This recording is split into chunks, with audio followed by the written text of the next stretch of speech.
സംഭവം വളരെ സിമ്പിളാണ്. നമുക്കിത് കുറേ കാലം സ്റ്റോർ ചെയ്ത് വെക്കാനും പറ്റും. ഇത് ഉണ്ടാക്കിയിരിക്കുന്നത് അവിൽ ഉപയോഗിച്ചിട്ടാണ്. ഒരു വലിയ പാനിലേക്ക് 1/4 കപ്പ് അവിലിട്ട് കൊടുക്കാം.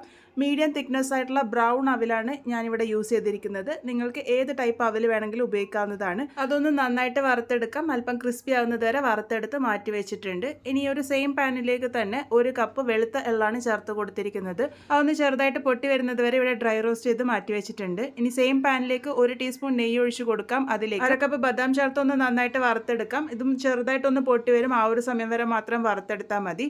ഇനി നേരത്തെ വറുത്ത് വെച്ചിരിക്കുന്ന അവിൽ ഒന്ന് പൊടിച്ചെടുക്കാനാണ് പോകുന്നത്. മിക്സറിന്റെ ചെറിയ ജാറിലിട്ടിട്ട് നല്ല പോലെ തന്നെ ഒന്ന് പൊടിച്ചെടുത്തിട്ടുണ്ട്. ഇനി ഇതിലേക്ക് ആവശ്യമായിട്ടുള്ളത് 1 കപ്പ് നിലക്കടലയാണ്. ഞാനിത് വറുത്ത് തൊലിയൊക്കെ മാറ്റി വെച്ചിരിക്കുന്ന നിലക്കടല ഈ ഒരു മിക്സറിന്റെ ജാറിലിട്ടിട്ട് ഒരല്പം തരിതരിപ്പായിട്ട് പൊടിച്ചെടുക്കാം. പൾസ് മോഡിലിട്ടിട്ട് വേണം പൊടിച്ചെടുക്കാൻ വേണ്ടിയിട്ട്. നമ്മൾ നേരത്തെ വറുത്ത് വെച്ചിരിക്കുന്ന ആ ഒരു എള്ളിൽ നിന്നും പകുതിയോളം എള്ളെടുത്തിട്ട് ഒന്ന് പൊടിച്ചെടുക്കുന്നുണ്ട്. ബാക്കിയുള്ള എള്ള് നമ്മൾ ഇതുപോലെ ഡയറക്റ്റ് ആയിട്ടാണ് ചേർത്ത് കൊടുക്കുന്നത്. അതും ദാ ഇതുപോലെ ഒന്ന് പൊടിച്ചെടുത്തിട്ടുണ്ട്. ഇനി നേരത്തെ വറുത്ത് വെച്ചിരിക്കുന്ന ബദാമും കൂടെ തരിതരിപ്പായിട്ട് പൊടിച്ചെടുക്കാം. പൾസ് മോഡിൽ പൊടിച്ചെടുത്താൽ മതി. ഇനി ഒരു പാനിലേക്ക് 1 കപ്പ് തേങ്ങ ചിരകിയതാണ് ചേർത്ത് കൊടുത്തിരിക്കുന്നത്. അത് ഒന്ന് ഡ്രൈ റോസ്റ്റ് ചെയ്തെടുക്കാനാണ് പോകുന്നത്. ആ ഒരു വെള്ളപ്പറ്റൊക്കെ നന്നായിട്ട് മാറി വരണം, അത്രേ ഉള്ളൂ. കളറൊന്നും മാറേണ്ട ആവശ്യമില്ല.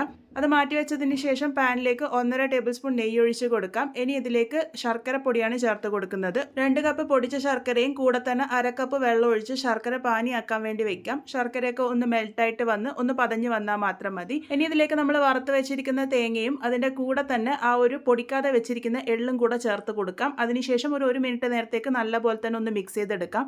ഇതൊന്ന് യോജിച്ച് വന്നതിന് ശേഷം നമ്മൾ പൊടിച്ച് വെച്ചിരിക്കുന്ന അവിലാണ് ഇതിലേക്ക് ചേർത്ത് കൊടുക്കേണ്ടത്. ഏറ്റവും ലോ ഫ്ലെയിമിലാക്കിയിട്ട് നല്ലപോലെ തന്നെ ഒന്ന് മിക്സ് ചെയ്തെടുത്തോളൂ. കുറച്ച് സമയം എടുക്കും ഇത് മിക്സായിട്ട് വരാൻ വേണ്ടിയിട്ട്.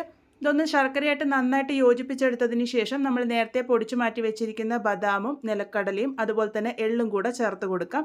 എല്ലാം കൂടെ നന്നായിട്ട് തന്നെ ഒന്ന് മിക്സ് ചെയ്തെടുക്കാം.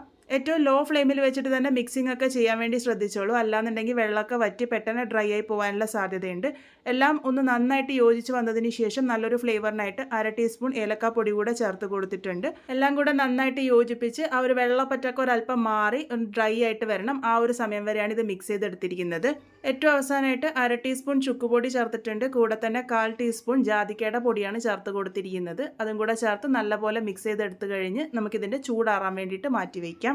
ചൂട് ഒരല്പം മാറി വന്നതിന് ശേഷം നമുക്കിത് ഉരുട്ടിയെടുക്കാവുന്നതാണ്. കയ്യിലൊന്നും എണ്ണയൊന്നും ആക്കേണ്ട ഒരാവശ്യമില്ല.